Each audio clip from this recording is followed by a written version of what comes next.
Ya le toca la palabra a uno de los autores, Luis Arizmendi. Por favor, Luis.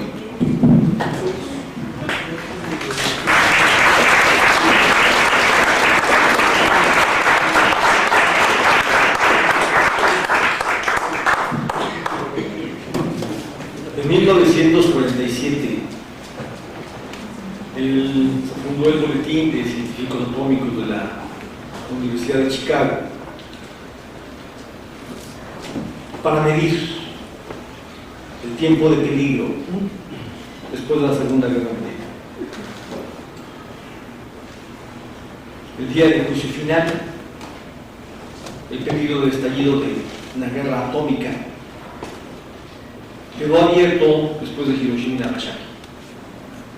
Quizás fueron justo ellos los primeros en entender que nosotros éramos ya sujetos colocados muy posiblemente entre dos holocaustos, los que acontecieron al final de la Segunda Guerra Mundial y otros nuevos por venir.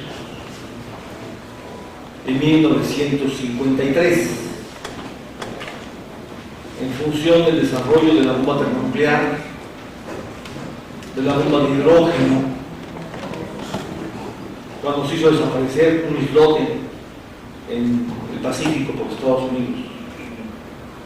Este boletín puso su reloj del día del juicio final 2 minutos antes de la medianoche. Al final del periodo de Obama estaba en 3 minutos. Moscú construyó búnkeres antiatómicos para el desplazamiento de toda la población. Obama cercó geoestratégicamente a Rusia, y si hubiera ganado Hillary, el apodo que le pusieron, The Queen of Chaos, hubiera mostrado todo su sentido. La trayectoria de una confrontación bélica directa de Estados Unidos con Rusia está más que trazada. Quienes creyeron que Trump representaba una alternativa keynesiana o a la paz, se equivocaron radicalmente. Y este boletín de científicos atómicos lo captó. En 2017 corrieron el reloj de 3 a 2 minutos y medio antes de la medianoche, la hora del juicio final. Y en 2018, bienvenidos al siglo XXI, regresamos a 2 minutos exactamente igual que en 1953, que es cuando más cerca ha estado el reloj de la medianoche. Ya estuvo suave con lanzar interpretaciones sobre el siglo de la barbarie, el siglo de la producción, de muerte, destruyendo la civilización. Eso es lo que entiendo por barbarie. Ya estuvo suave por leer el siglo de la barbarie, el siglo XX y su continuación, peor aún, en el siglo XXI, admitiendo la marcha de lo peor al abrigo de lo presuntamente menos malo. Esto no es liberalismo. El liberalismo empleó el Estado como contrapeso ante la violencia económica de la acumulación capitalista. Esto no es liberalismo. Esto es mucho peor. Es tiempo de peligro. Y eso quiere decir que estamos enmarcados en un siglo de producción de muerte. El libro está diseñado con 3 secciones a propuesta de Jorge Weinstein. La primera sección explora la tendencia a estado de excepción en América Latina, la tendencia a volver ley la violación de todas las leyes, el nuevo tipo de golpe de Estado es una mediación a estado de excepción. Lo que estamos hablando en el fondo es estado de excepción. Resulta interesante la convergencia. Jorge Weinstein ha sido marxista argentino que ha dado cuenta de cómo es que con Macri se llega al poder ejecutivo con un presidente del cual no cabe tener sospechas de que tiene algún vínculo con la mafia, sino que forma parte de la mafia italiana, de la Ndrangheta. Es justo esto lo que Jorge Weinstein denuncia. Es muy importante esto porque estamos hablando de los vínculos con una de las fuerzas de la mafia más poderosas del mundo. Pero al lado de eso también hay que incluir a la mafia mexicana, y es transnacional, y mi ensayo está dirigido a dar cuenta de las configuraciones de la acumulación por desposesión en la historia del capitalismo mexicano en la vuelta de siglo. Y lo que digo es que hay tres fases que no solo se suceden, sino que cuando se constituye la configuración de la acumulación por desposesión, se convierte en un nivel sobre el cual se instala la siguiente fase y luego la que viene.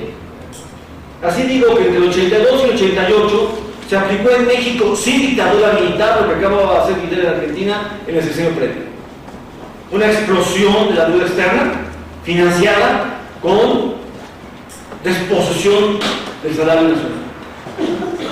Acumulación por desposesión de los bienes salariales nacionales. Se generó un retroceso de 3 décadas y media, 4 décadas en la historia del salario en México. Se pagó la deuda externa con un golpazo al salario. John Sachs puso el dedo de la llaga cuando está hablando de sobreexplotación. Eso es sobreexplotación. Además de explotación, robo al salario, expropiación de Fondo Salarial Nacional de Consumo para convertirlo en fondo capitalista de acumulación. México tiene no solo una jornada laboral por encima de la jornada media de los países de la OCDE, tenemos un retroceso de más de un siglo, estamos por detrás de las luchas de Chicago. La jornada laboral media mexicana anda llegando a las 9 horas. Tenemos un retroceso de más de un siglo, con un impacto gravísimo en la esperanza de vida. México tiene una de las menores esperanzas de vida en los países de la OCDE. Eso se llama sobreexplotación. No solo es robo al salario, robo de dinero al salario, es robo de vida. Porque el robo al salario es robo de vida. Impacta en la vida. Luego de la acumulación por disposición de bienes salariales, o sea, esto ha continuado. No se desplegó entre el 82 y el 88, se instaló el proceso y ha continuado, pese a que la tasa de ganancia se recuperó para múltiples empresas, de tal manera que México se volvió una fábrica de pobres, pero también de multimillonarios. Entre el 88 y 2006 se transitó a la siguiente configuración de la acumulación por disposición, que llamo subordinación global, a una nueva forma de dominio norte-sur, donde el capital privado, ante todo transnacional, pero también el capital privado nacional, pero antinacionalista, pasa a apropiarse de los núcleos estratégicos de los sectores económicos: petróleo, gas, agua, biodiversidad, alimentación, banca, y se han avanzado también en voltear fuertemente la educación.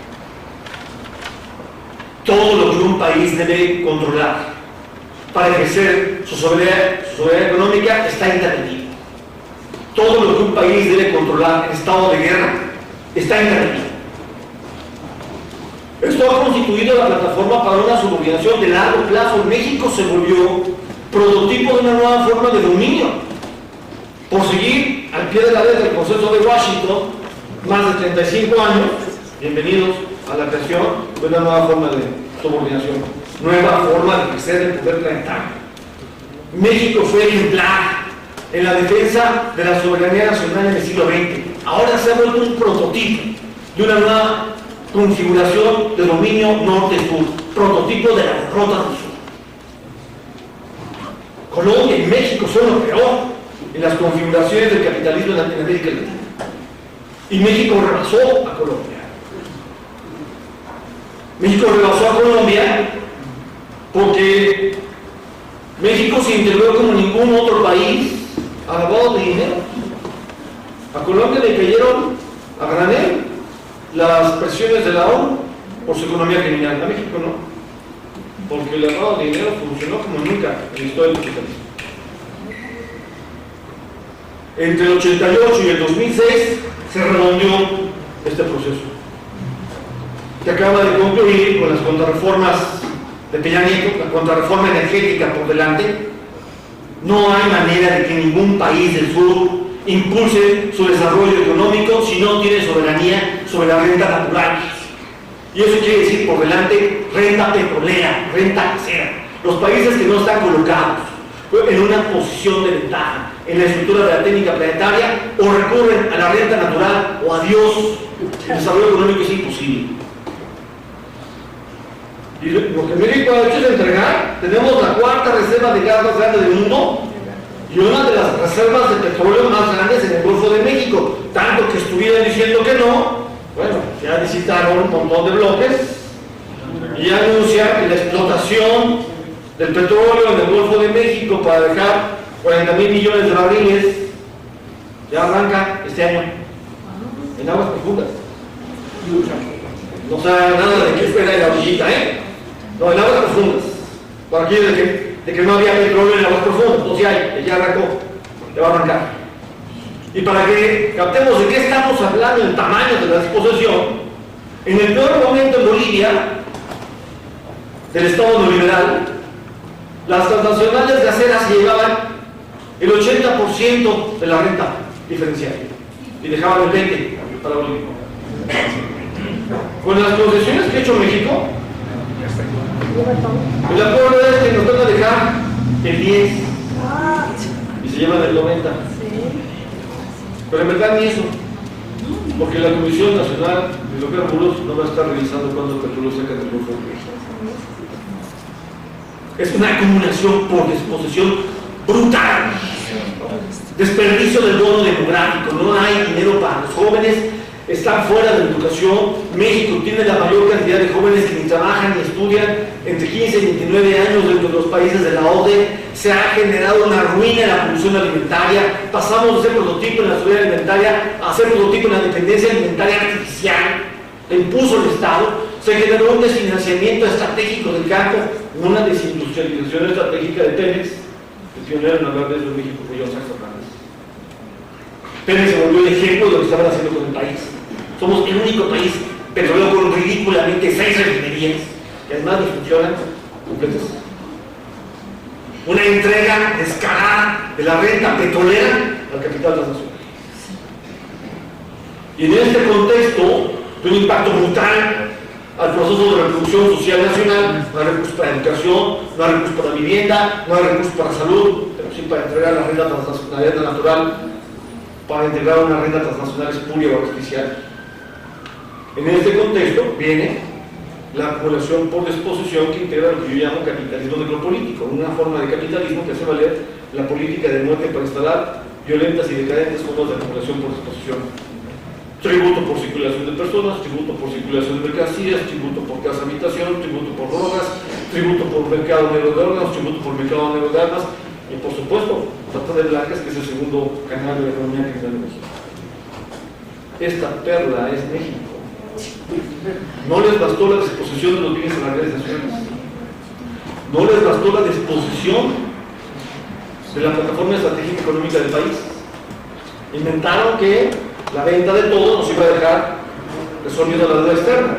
Llegamos a tener 130% del PIB como deuda. Bueno, pues ahora bienvenidos al final del proceso. Somos uno de los países más endeudados en América Latina y la deuda está rondando en el 50% del PIB. Ya vendimos todos y de todos modos seguimos en banca. Y a eso le agregaron capitalismo necropolítico. La primera sección del libro da cuenta de configuraciones decadentes del capitalismo.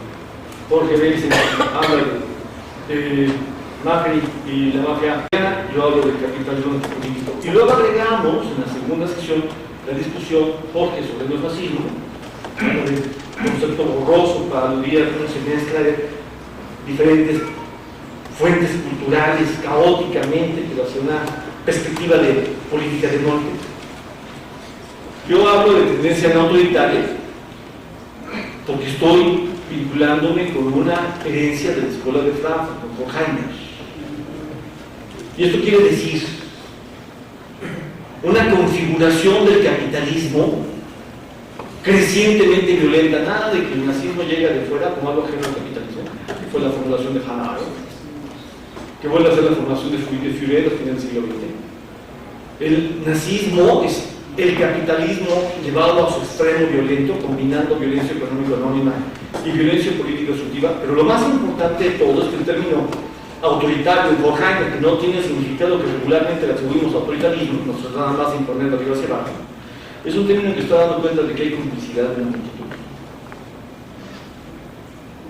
Por eso hablo de tendencia neoautoritaria, para que aprendamos el siglo XX, sus horrores.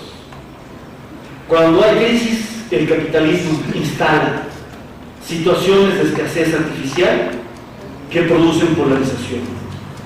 La imagen de que el progreso es imposible para todos y que solo podrá ser monopolizado por unos cuantos si se asume no solo la exclusión, sino la devastación, incluso el genocidio de muchos más, está producida sobre la base de un desgarramiento de las necesidades. El nazismo no hace nada más víctimas a los dominados. Los dominados se suben al tren de la barbarie. Si algo fue claro en Auschwitz, es que todos eran responsables. Nunca, como en la Alemania hitleriana, fue muy claro que una nación completa era responsable del genocidio. Por eso hablo de tendencia no autoritaria. Para que quede claro el peligro. La barbarie la paramos, si en primer lugar actuamos al revés, sin complicidades. Pero por supuesto, no está en juego nada más esto, también está en juego la disputa por la hegemonía mundial. Ahora que vivimos claramente la disputa de la hegemonía americana. La tercera sección está dirigida a dar cuenta de eso. El peligro de guerra mundial. La formulación del Papa, la tercera guerra mundial, ya comenzó, me parece correcta. Si no ve una de las cosas en términos de duplicación de la configuración que tuvo en el siglo pasado. Y entonces cuando se ve así, lo que uno puede captar es que lo que estamos teniendo es un complejo proceso en el que la guerra ha cambiado de forma. Ahora se recurre a los conflictos internos, a los conflictos interétnicos internos, para utilizar estos de mediación y sobre eso montarse en la disputa por la hegemonía regional y la disputa por la hegemonía planetaria. En Siria se están peleando Irán, Israel, Turquía por la hegemonía regional, pero también están peleando Rusia y Estados Unidos. Es una guerra próxima. Saco el mapa que por primera vez puso muy claramente el debate de Pichel-Chusudovsky de la reconfiguración geopolítica de Asia, que es durísimo, porque es destrucción de muchos estados y nacimiento de otros para manipular movimientos étnicos. Kurdistán, Balochistán, es el mapa con el que el Pentágono forma altos cuadros militares. Siria es la guerra próxima del siglo XXI por excelencia. Ahora lo que necesitan no es colonizar, lo que necesitan es balcanizar para apoderarse de los recursos estratégicos. El Fondo Monetario Internacional ya cambió la medición del PIB, no solo lo mide en términos de dólares corrientes, lo mide en términos de poder de paridad de compra, que se compra con el dólar en Estados Unidos, con el yuan en China, y calcula que a partir de 2016 el PIB de China rebasa de Estados Unidos y que para 2030 va a ser más o menos el 167% de los Estados Unidos. Adiós a la hegemonía americana. ¿Quién cree que no basta el PIB para explicar lo que está en juego en la disputa por la hegemonía mundial entre Estados Unidos y China? Bien, es cierto, aquí incluye el poder transnacional, pero da el pequeño detalle que China tiene entre las 500 empresas más importantes del mundo 132, Estados Unidos tiene 132, China tiene 72, y la aliada con Rusia llegan a 100, o sea, ya la diferencia no se ve tanta, ¿verdad? Pero además Estados Unidos piensa el 1.5% del PIB anual, China anda de 6. Es imparable. Estados Unidos no le gana la disputa por la hegemonía mundial a China en términos puramente económicos. Por eso están sonando los tambores de guerra. Y por eso distingo esta crisis de la crisis de los 70. Porque cuando hablamos de crisis hablamos de necesidad de devastación. Y ahora que la crisis es mundial, la de los 70 fue cuasi mundial, no incluía por igual África, ahora que es mundial, los tambores de guerra suenan. Por eso el peligro de guerra mundial está aquí. O sea, hay ciclos económicos, la tendencia de 70 tasa de ganancia es lineal, es un ciclo. y los ciclos que han absorbido dentro de ella. En este sentido, me parece que es muy importante captar que estamos en un tiempo de peligro porque el capitalismo mundial necesita devastación. Estados Unidos apunta a la guerra, está acercando a Rusia, acercando a China. Rusia y China juegan a una reconfiguración de la hegemonía planetaria sin guerra, pero también a lo contrario, también a la guerra. Y por lo pronto la guerra próxima. Y en este contexto, la guerra puede empezar o como guerra intencional o como guerra, entre comillas, accidental. En 1978, 300 ojivas atómicas presuntamente se dirigían hacia Estados Unidos. Después del conflicto de los misiles, este fue el segundo episodio en el que el mundo estuvo al borde de una guerra nuclear. Berchinsky descubrió el teléfono para hablarle a Carter respecto de la importancia de contestar y disparar los misiles. Y lo que estaba pasando era que un programa de computación estaba simulando el ataque. Una vez que la geopolítica nuclear está detonada a granel, porque ahora no es nada más Estados Unidos que tiene armas por final de la guerra, armas atómicas, la frontera de posibilidad entre una guerra a gran escala, incluso atómica, y la guerra próxima se adelgaza. Esto es tiempo de peligro. Tiene mucho sentido entenderlo para oponernos. En este contexto, nadie gana. Nadie gana. Jorge Weinstein correctamente por eso habla de la ilusión del metacontrol imperial del caos. Aquí no hay nadie que pueda controlar este proceso. Tiempo de peligro es un tiempo de producción de muerte.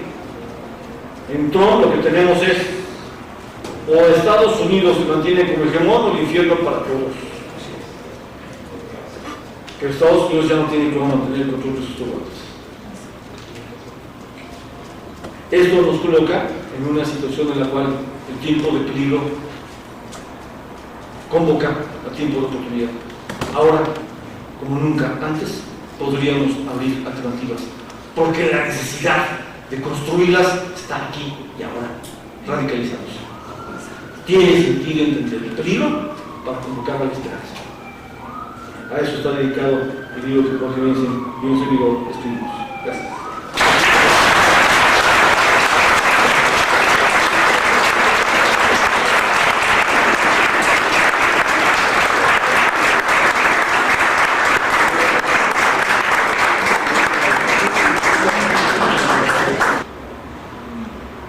Tiene la palabra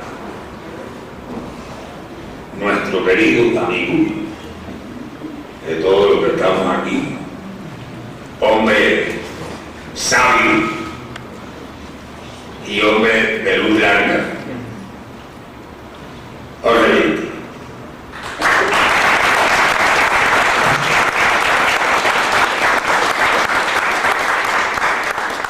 Bueno, en primer lugar, quiero agradecer mucho los comentarios de Guerra, de John Sachs, que nos conocemos desde hace mucho tiempo.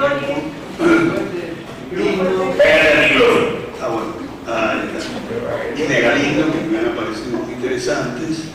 Yo no voy a referirme mucho a América Latina porque uno lo ha hecho con riqueza y de manera muy extensa los tres oradores que me precedieron. Yo voy a tratar más bien de algunos temas geopolíticos globales, pero antes que nada quisiera hacer alguna aclaración conceptual que me parece importante.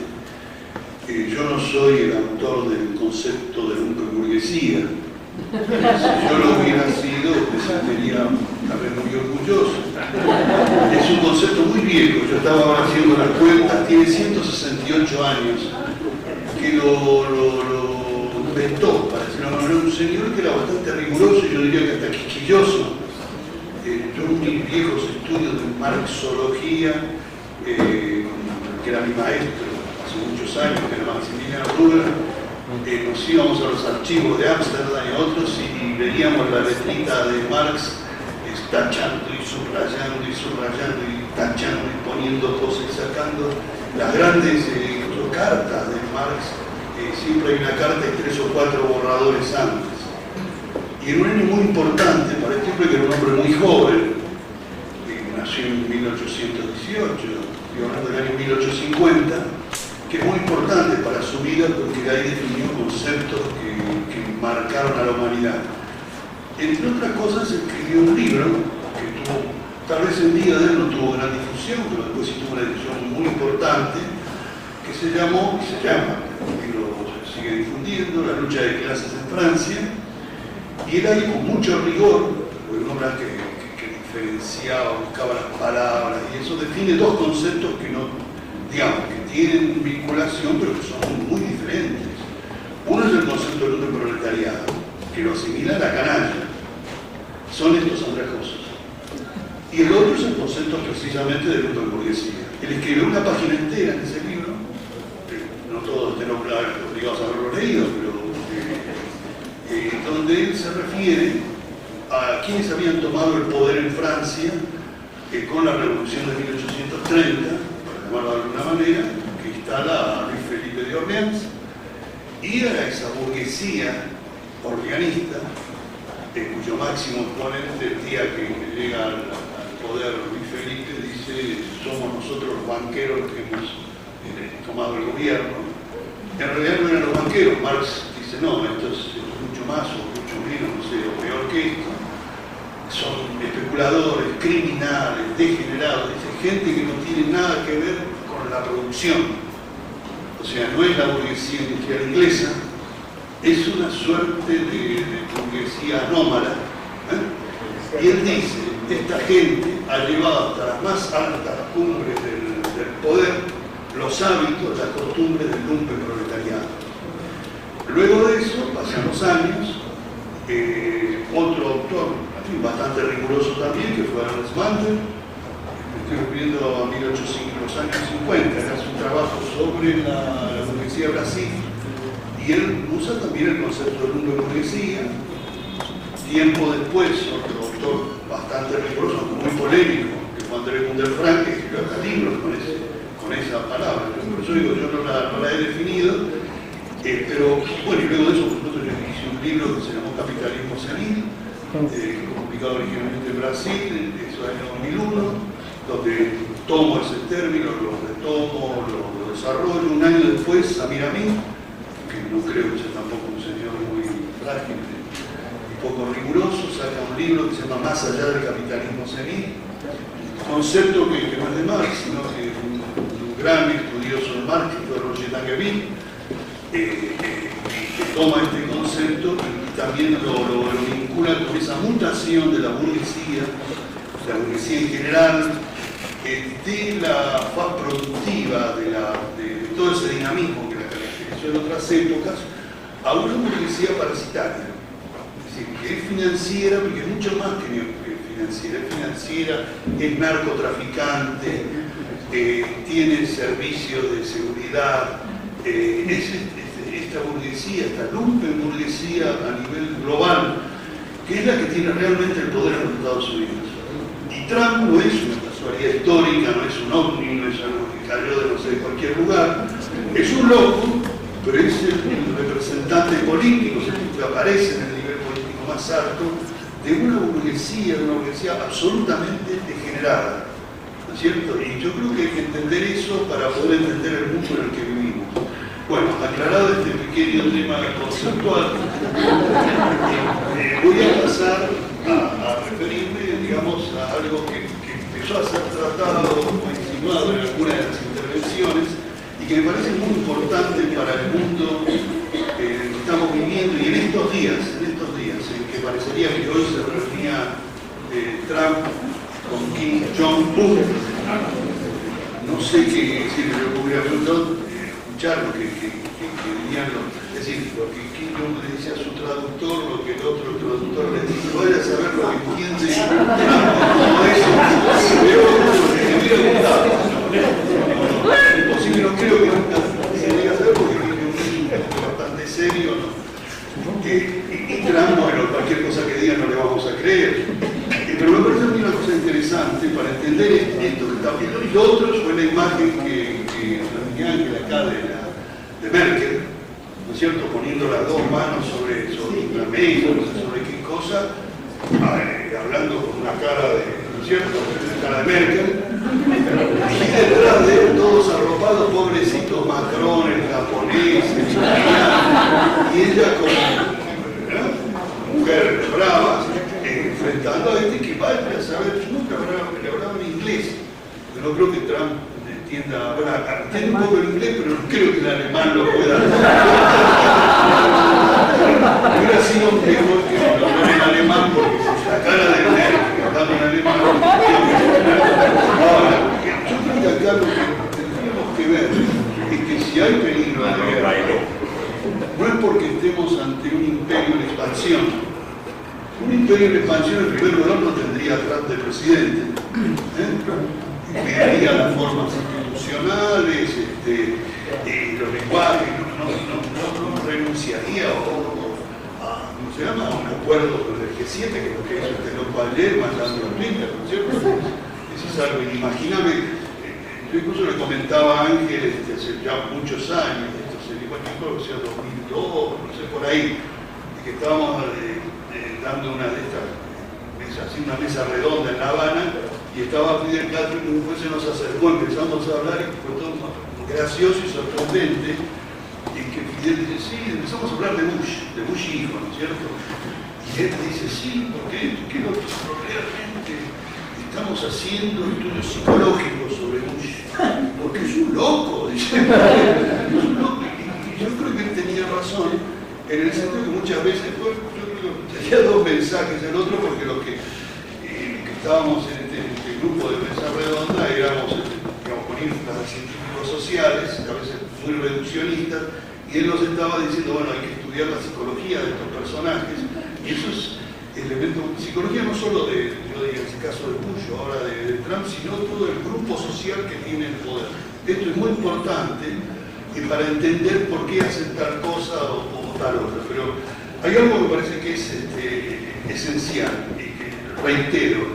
Estados Unidos está haciendo locuras cada vez más grandes, como esa superbomba que tiró Trump, ¿no es cierto? Que ni se sabe quién mató, a quién no mató, no sé, o con toda su fanfarronería amenazó con una guerra nuclear contra Corea y ahora tiene que ponerse a hablar con Kim Jong-un, o amenazó con que tenía rockets, como eran bonitos y modernos, y que eso se los iba a tirar a Siria, y es evidente que los asesores y todo conversaron desesperadamente con los rusos, pero bueno, tiraron los cohetes, pero tratar de no armar una guerra con Rusia, ¿no es cierto? Porque a eso se podía haber pegado. Y por supuesto los franceses que siempre sobreactúan, que era sobre 10 o 12, no sé cuántos cohetes iban a tirar, le fallaron 4, con lo cual sobreactuaron un poco. Ahora, la cuestión que yo quiero plantear es que Estados Unidos se está encaminando, no sé bien, no puedo medir bien la velocidad, pero se está encaminando hacia lo que yo diría que es un desastre geopolítico. O sea, ellos, cuando ya se vislumbraba el derrumbe de la Unión Soviética, y por supuesto se derrumbó la Unión Soviética, ellos lanzaron la Gran Guerra de Eurasia, que en realidad esa guerra de Eurasia tenía que haberles dado el control absoluto del planeta, y se hablaba mucho en esa época de Pax Romana, en fin, todo ese tipo volvía el mito del Imperio Romano, como Hitler, que también lo tenía, Mussolini, bueno, a menor escala, pero también lo tenía, etc. Ellos lanzan los dos primeros actos de esa guerra de Eurasia, que es una larga guerra de Eurasia que estamos viviéndola todavía. Es la primera guerra ¿cómo se llama?, contra Irak, la primera guerra del Golfo, con Bush padre, y la guerra de los Balcanes. La guerra de los Balcanes, que yo creo que no fue suficientemente interpretada, o bien interpretada, se suponía que era una guerra europea, en realidad los americanos, y ahí también derivan las disidencias que ellos tenían en la OTAN con los miembros europeos, los americanos no apuntaban exactamente a Europa, estaban apuntando a Asia, ellos estaban pensando en una estrategia de más largo plazo que le iba a permitir controlar los recursos energéticos, gruesos los recursos energéticos del mundo, y a partir de ahí poner de rodillas no solo a los europeos, sino que poner de rodillas a los rusos, a seguirlos disgregando y poner de rodillas a los chinos. Esa, bueno, una frutita del postre era también comercia a Irán en el paso, ¿no es cierto? Ellos lanzan eso, vienen estos famosos atentados de septiembre del 2001, que ya bueno, todos saben qué caso tuvo, e inmediatamente lanzan el ataque contra Afganistán y luego el ataque contra Irán, por lo cual tienen amenazado a Irán, no se falta poco para que se coman a Irán, y desde entonces sigue la guerra de Afganistán. No han ganado esa guerra con un despliegue tecnológico colosal, frente a combatientes con armas sencillas, el Kalashnikov, algunos cohetes, unas poquitas cosas, pero, y ahí estoy hablando en términos de guerra de cuarta generación, pero con el apoyo de la población. Estos imperios tienen todas las bombas, toda la tecnología que ustedes quieran, pero tiene la hostilidad de la población. Y no hay cómo ganar una guerra en esas condiciones. Todas las fanfarronerías tecnológicas se estrellaron, entró la cabeza contra la pared en Vietnam, y mucho antes en otras guerras, ¿cierto? Ese famoso y magnífico ejército de Hitler invadió la Unión Soviética y ellos creían que en poco tiempo tenían el control de eso, era una blitz gigantesca que ellos armaron, y frente a ellos, primero hubo un retroceso, luego se desplegó el ejército soviético, y en su retaguardia, según se dice, tenían 6 millones de guerrilleros. Y fueron derrotados, y Alemania fue derrotado, y son los soviéticos los que derrotaron a los alemanes. La bandera que se levantó en el Reichstag no fue la bandera norteamericana ni la bandera inglesa, fue la bandera roja.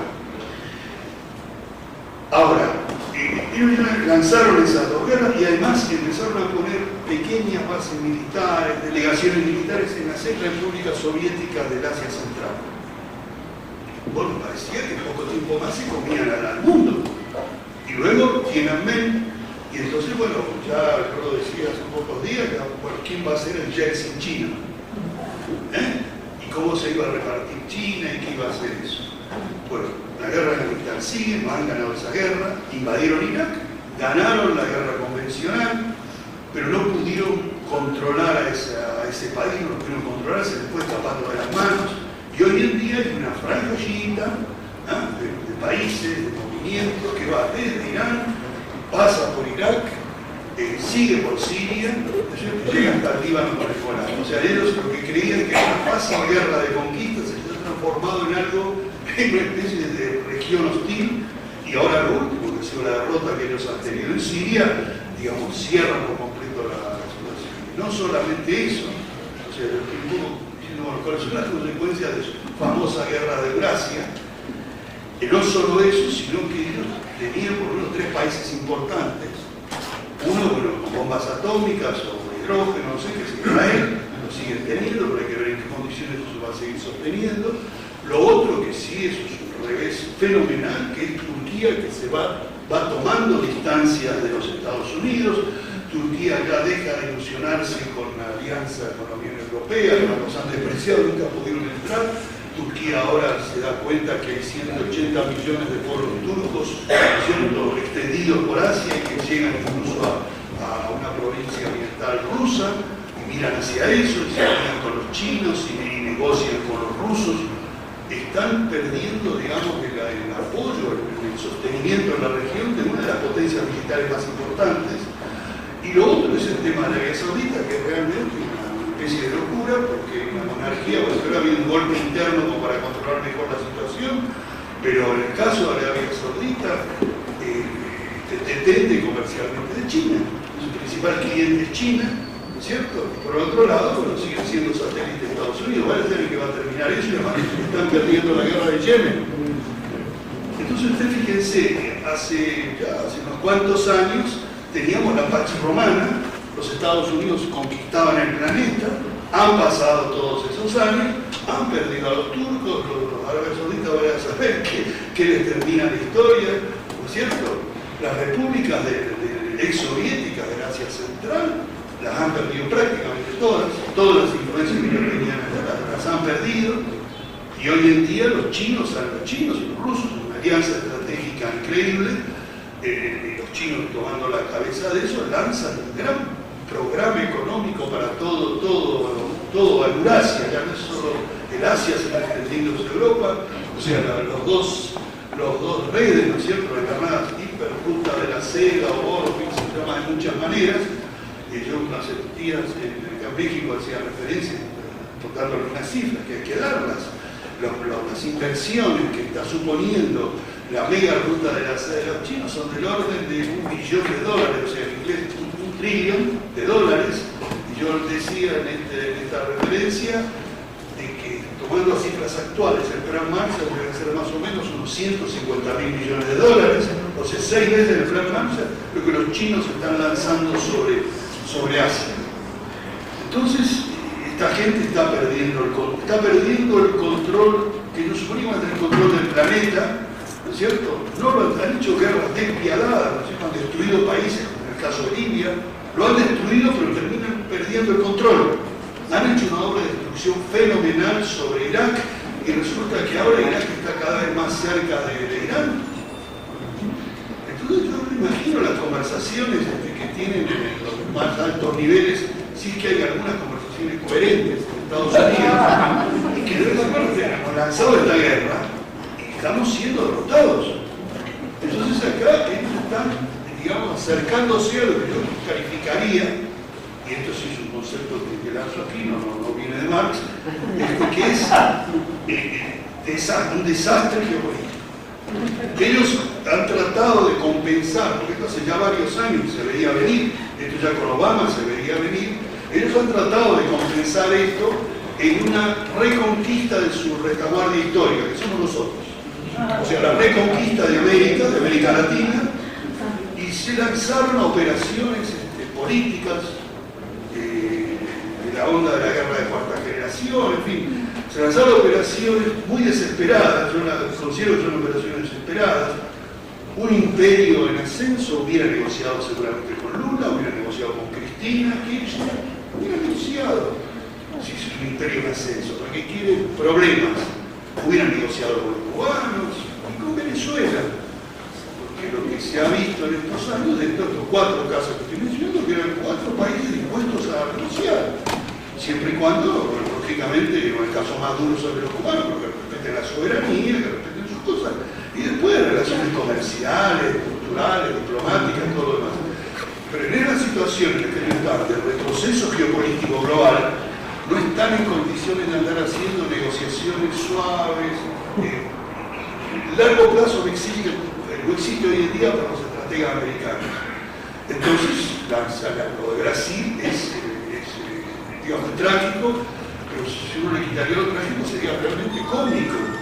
Yo estaba hace unos 3 meses en Caracas hablando con unos responsables de gobierno, y entonces estábamos hablando del caso de Brasil, y uno decía sí, porque hay una encuesta que está dando que las opiniones favorables a Temer son 3%, y otro dice no, parece que no sé qué cosa, 5%, y otro dice, vale, podemos discutir si todo eso es un equivalente a un error estadístico. Entonces,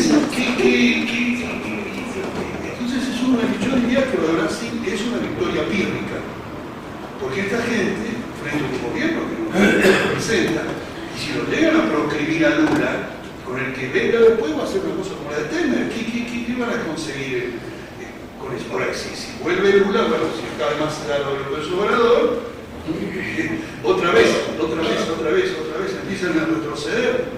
Y en el caso de Argentina, en el caso de Macri, están cayendo como una caída libre en las encuestas de popularidad. Pese a todo el bombardeo mediático, a los teléfonos que aquí mencionaba Johnny, eso usan todo eso, pero incluso los encuestadores oficiales dicen, bueno, va cayendo. Entonces, Argentina con un presidente que nosotros, bueno, no lo he podido traer aquí, pero doy alguna síntesis en el libro que sacamos con Luis. Hemos podido probar, a través de una investigación que hizo un grupo de la Universidad de Buenos Aires, que yo coordiné, de que efectivamente Macri es un miembro orgánico de la Andrágueta, que es la mafia calabresa, que no se dedica a las tareas sencillas y cotidianas de la mafia, que es la trata de la prostitución, darle un palazo por la cabeza a un comerciante para que ponga dinero, ese tipo de cosas sanas de la mafia, sino aquello que don Corleone decía, usted a recordarlo, que él eso no quería saber, no Corleone bueno, sino la Andrágueta calabresa la controla el tráfico de cocaína en Europa, y el capo, el jefe de todo ese operativo, el que llevó a eso, fue un señor que aprovechando los problemas que hubo ahí con otras drogas más tradicionales, introduce la cocaína en Europa, en alianza con con un clan también calabrés muy importante en Colombia, que son los Mancuso. Es una alianza Mancuso, yo repito otro apellido, del lado italiano, que es un señor que muere en 1975, que se llamó Antonio Macri, precisamente, que es tío abuelo del presidente de la Argentina. Y nosotros, bueno, nos investigar eso y vimos esa situación, pero tampoco quisimos transformarlo eso en una especie de periodismo de investigación, sino que nos preguntábamos por qué eso, cómo puede ser que alguien que, además es fácil, uno no hablar con unos con otros, todo el mundo lo sabía, digamos, ciertos círculos de poder, cómo puede ser que un mafioso orgánico sea presidente de un país, media la importancia, pero bueno, es presidente de eso. Nada que ver con Poroshenko o con otros grandes presidentes corruptos, este es un mafioso completo. Entonces hay un proceso de degeneración de las burguesías latinoamericanas, de las burguesías globales. Y no es casual que esté Peña Nieto acá, no es casual que esté Temer en Brasil, que esté Macri en Argentina, que este Cático, ya no es más presidente, ahora va a ser diputado, no sé qué va a hacer él, es reconocido como un traficante de drogas. Entonces, ¿qué es todo eso? Es un proceso, digamos, degenerativo que habría que proyectarlo a nivel global, y donde los Estados Unidos están retrocediendo, están respondiendo a ese retroceso, no pueden responder desde el punto de vista económico porque tienen graves problemas. Los Estados Unidos tienen un poder militar formalmente gigantesco, pero no pueden ganar guerras. Tenían un poder financiero cuya columna, digamos, vertebral eran los petrodólares, y los petrodólares también empezaron a ser cuestionados. Los chinitos han lanzado los petrodólares, y los venezolanos en toda su desgracia, acosados, cautizados, han lanzado el petro, más modesto, pero, ¿no es cierto? Entonces perder el petrodólar como hegemón, digamos, del mundo financiero, es perder la hegemonía del sistema financiero.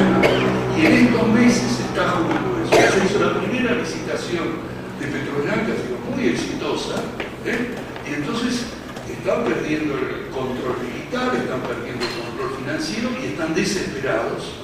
Y entonces eso es una situación peligrosa, porque hay gente con un alto nivel de internacionalidad, hay gente que está perdiendo el poder, está tratando de refugiarse en lo que pueden, ¿no es cierto? Y nosotros somos tal vez las víctimas principales de este retroceso americano, que es retroceso y tratar al mismo tiempo de defenderse como ellos pueden, haciendo estos golpes de Estado blando, duros, porque en caso, cuando uno ve las consecuencias son bastante duros, pero que son situaciones de una extrema fragilidad. Entonces, bueno, el mensaje que yo quería dar, y que tiene el sentido de este libro, porque por ahí puede pensarse que somos una suerte de catastrofistas, como se dice vulgarmente.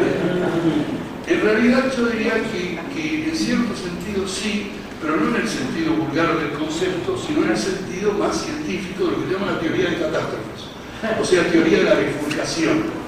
Y entonces yo diría que Estados Unidos está frente a la posibilidad de un desastre geopolítico, y que ese desastre geopolítico puede producir varias cosas. Una de esas cosas es precisamente una catástrofe, por ejemplo, en el sentido que usan los físicos, los matemáticos, que un poco los científicos sociales lo estamos tratando de hacer, que es una bifurcación. Estados Unidos se puede llegar a producir una gran crisis institucional. En realidad, Trump ya es casi una crisis institucional, él mismo. Donde los dos partidos, ese sistema que en realidad Estados Unidos, siendo un imperio militar, mantenía su rostro civil con dos partidos, el Partido Demócrata y el Partido Republicano.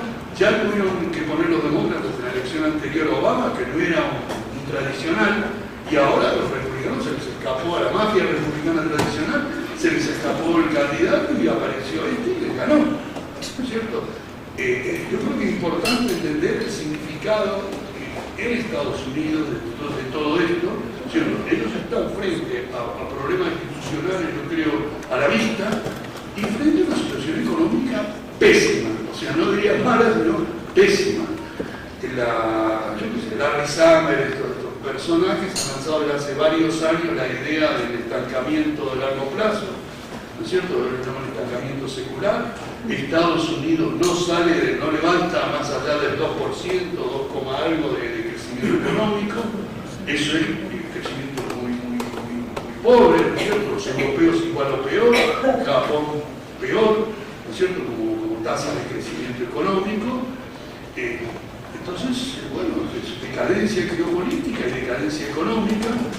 La lección que yo sacaría para nosotros en este rincón del mundo, ¿no es cierto?, en América Latina, es que nuestra pelea tiene perspectiva de salir victoriosa. O sea, nosotros no estamos frente a un imperio ascendente, estamos frente a un imperio terrible, frente a un imperio decadente. No olvidemos, bueno, para que estudie un poco más el tema, que cuando Roma entra en decadencia, llega al máximo de fuerzas militares, llegó a tener 600.000 soldados Roma, cuando ya estaba perdiendo territorios, ¿no es cierto? Porque la economía del imperio estaba declinante, y precisamente en ese momento, cuando el imperio romano empieza a ser realmente un imperio devastador, ¿no es cierto? Devastador de poblaciones, de culturas, devastador de recursos naturales. Y entonces sigue derecho en su decadencia, como otros imperios en la antigüedad.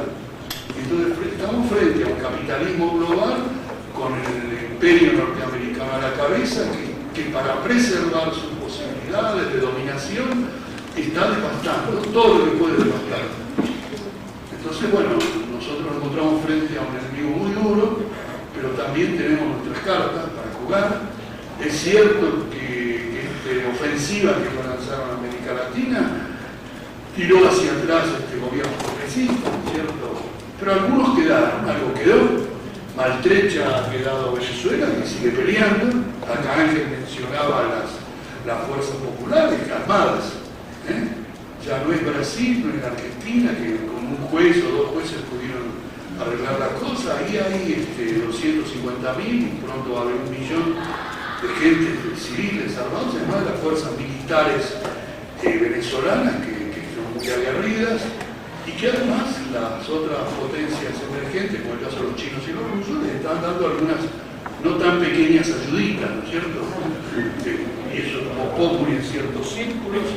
Ahí me lo decían una cosa como esta, un alto responsable militar venezolano, dice, cuidado con los colombianos que ellos están pensándola bien si van a invadir Venezuela.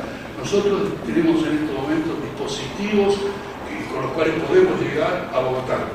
Sería una tragedia eso, que nos estemos matando entre los latinoamericanos, pero Putin es un hombre que mira al mundo, ¿no? Queda la incógnita, y con eso yo voy a concluir, queda la incógnita, bueno, ¿qué va a pasar con las potencias emergentes? ¿Qué va a pasar con los chinos? ¿Qué va a pasar con los rusos? Los chinos siguen creciendo a tasas altas, 6,algo%. Los rusos han podido absorber una recesión provocada por la crisis global, por la caída de los precios de las commodities, los precios de energía, energéticos, petróleo y gas. Pero tanto los chinos como los rusos son potencias emergentes, pero no olvidemos que Rusia depende de sus importaciones energéticas a países de alto desarrollo que están en crisis. Es cierto también que los rusos están rápidamente pasando sus exportaciones hacia Europa a exportaciones energéticas hacia China. También es cierto que más del 50% hoy en día de las exportaciones chinas, exportaciones industriales, van a Japón, van al bloque occidental, van a los Estados Unidos, y esa crisis de esos países también los afecta. No es simplemente porque a los chinos no les gusten las cifras altas, que la tasa de crecimiento chino ha bajado el 6%. Son sistemas muy especiales que hay que estudiarlo. Hay pocos estudios realmente serios sobre la economía y algo más que la economía de Rusia y de China. Algunas cosas que han aparecido muy recientemente son interesantes, pero ese es un área de estudio que la tenemos floja, que habría que desarrollar. ¿Qué va a pasar? Porque el sistema occidental, los aliados de Japón, van a seguir seguramente en una economía muy frágil, muy estancadas. Entonces hay una carrera contra el tiempo que están haciendo los chinos, que a medida que eso retrocede, ellos están tratando con la ruta de la seda de tratar de generar, digamos, una fuerza económica muy importante en Eurasia. No estoy diciendo solo Asia, solo que India, Irán, todo esto, sino yo creo que hay que bien interpretar el enojo de la señora Merkel, que están enojados con Trump, pero que están mirando con sonrisitas seductoras a Putin, a los chinos, como están haciendo muchos negocios para ese otro lado. Vamos a ver qué pasa con los chinos, a ver qué pasa con los rusos, pero yo creo que lo de Estados Unidos está casi marcado hacia donde va.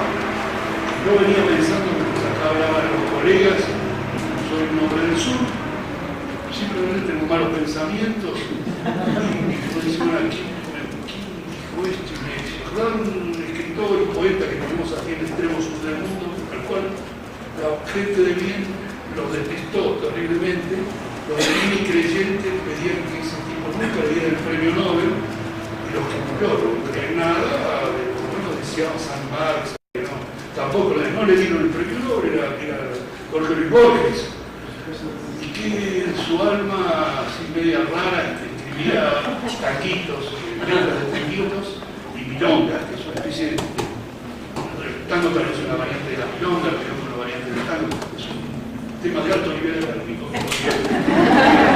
Ahora, hacía unos musiquitos, unas letritas muy lindas. Siempre su personaje, porque es un tipo, es un ciego, pero ciego de alma también, ¿no? Y él siempre su personaje es un hombre de los suburbios que va hacia la muerte. Él lo sabe que va hacia la muerte.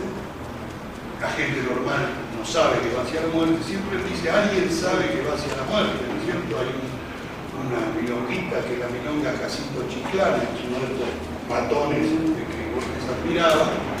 Dice que alguien ya cuenta las horas, no, alguien ya